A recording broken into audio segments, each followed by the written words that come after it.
ल देश दाइ र म साइक्लिङमा आज फागुन 21 गते भोट हाल्ने दिन सबैजना सहभागी अल्झे छ क्यारे पछ्यौरी तिम्रो चियाको बोटमा। त्यसरी दाजुभाइ आज फागुन 21 गते भोट गर्नु गई हिँडिएछ। हामी यामदीमा छौँ। यो सुनसान छ सडक। एका दुई मोटरसाइकलहरू हिँडेछ। फागुन 21 को चुनावको लागि जेएनजी आन्दोलन पश्चात नेपालको एउटा परिदृश्य फेरिएको छ। एकदम फेरिएको। त्यसपछि हामी भोट फर चेन्ज भन्दै हिँडेछौँ कि हामीलाई। Vote for change. देशमा केही परिवर्तन आओस्, नयाँ चिज आओस्, नयाँ तरिकाले नयाँ थिति बसोस् भन्ने हिसाबले त्यो एउटा शुभेच्छाका साथ आज मतदान गर्न जाँदैछौँ। दाइको कहाँ हो भोट? कहाँ हो दाइ? मेरो चाहिँ श्री अम्बिका मावि भाइ। मेरो चाहिँ उदय माविमा छ। उदय मावि धम्पुसमा छ। दाइ चाहिँ अम्बिकासम्म जानुहुन्छ। 30 किलोमिटर टाढादेखि दाइ लेक साइडबाट आउनुभयो होइन?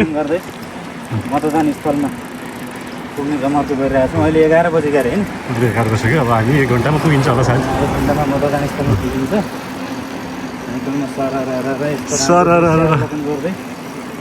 ल दाइले अब टक्क सुन्तला खाने भन्नुभयो होइन?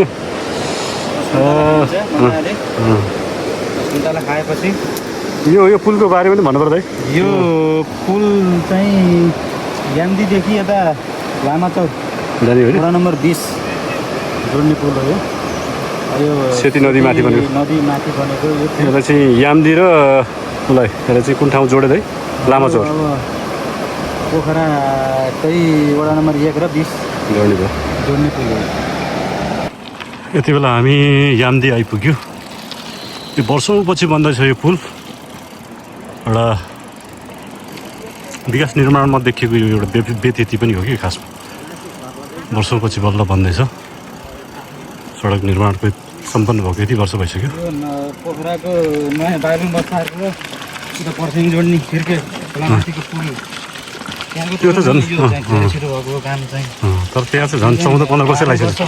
त्यहाँ अझै थालनी मात्रै भएको छ।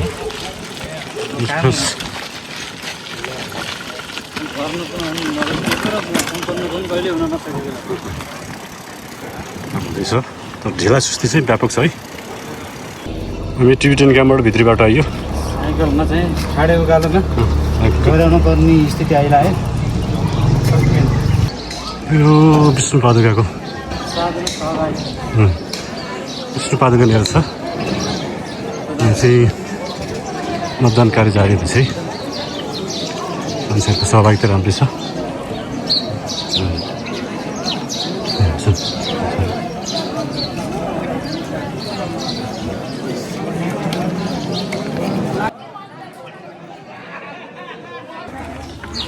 पुरै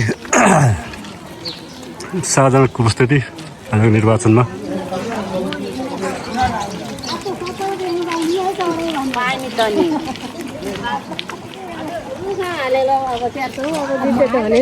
घन्टी बजाउनु भन, घन्टी बजाउनु भन।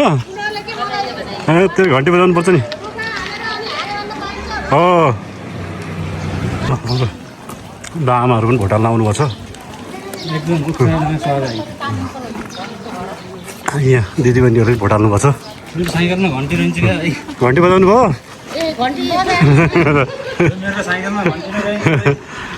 ल दाइको चाहिँ अब नजिकै आउँदैछ होइन?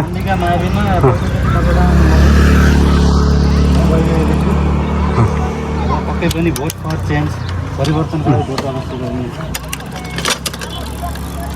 यहाँहरू सम्पूर्णमा पनि मतदानमा सहभागी हुनु होला भनेर अनुरोध गरिरहेको छु।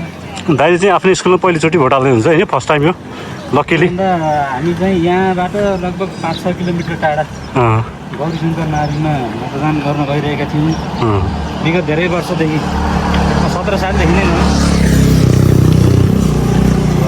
अहिलेसम्म भएको चुनावहरूमा त्यही हो मतदान केन्द्र। त्यहीँ थियो। तर यसपालि फर्स्ट टाइम होइन? फर्स्ट टाइम यहाँ पनि देशमा जेएनजीको आन्दोलन पश्चात केन्द्र विस्तार गर्ने क्रममा यहाँ एउटा थपिएछ।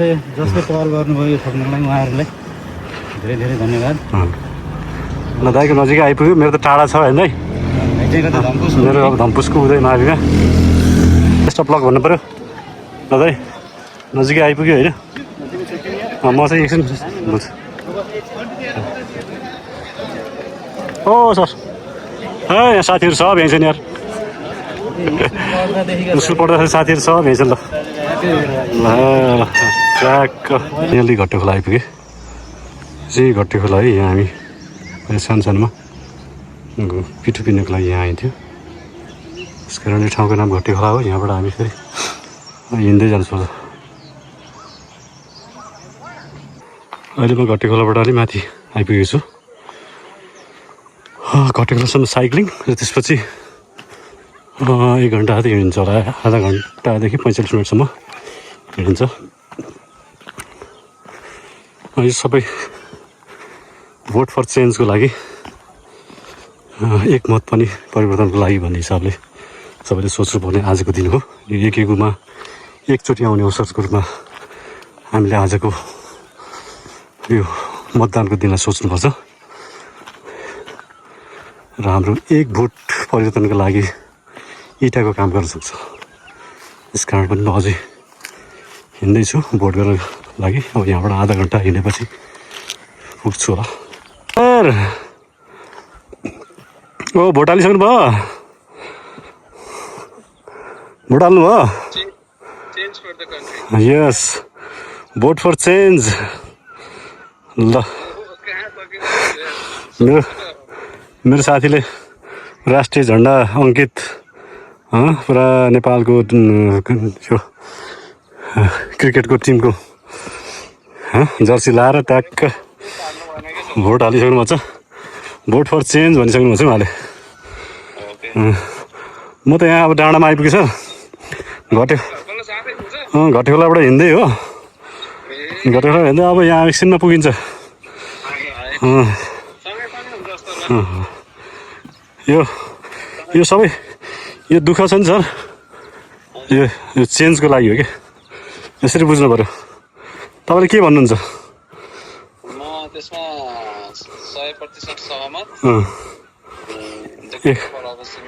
एक भोट पनि परिवर्तनको लागि होइन? ल हाम्रो साथीले भोट हालिसक्नु भएको छ ट्याक्क है। अब भरे भेट हुन्छ हजुर। हो ल ठिक छ। ल म नजिक आइपुगेँ मतदान केन्द्र। यहाँबाट अब 10 मिनट जति माथि छ। गाउँको घरहरू यस्तो खाली छ। पुरानो घरहरू गाउँघरमा देख्न सकिन्छ। बाटोहरू बन्दैछ तर विकासको एउटा पूर्ण प्रारूप चाहिँ अझै बनिसकेको छैन। अर्ग्यानिक खेतीपाती, आफ्नै बारीको साग, तोरीबारी। ल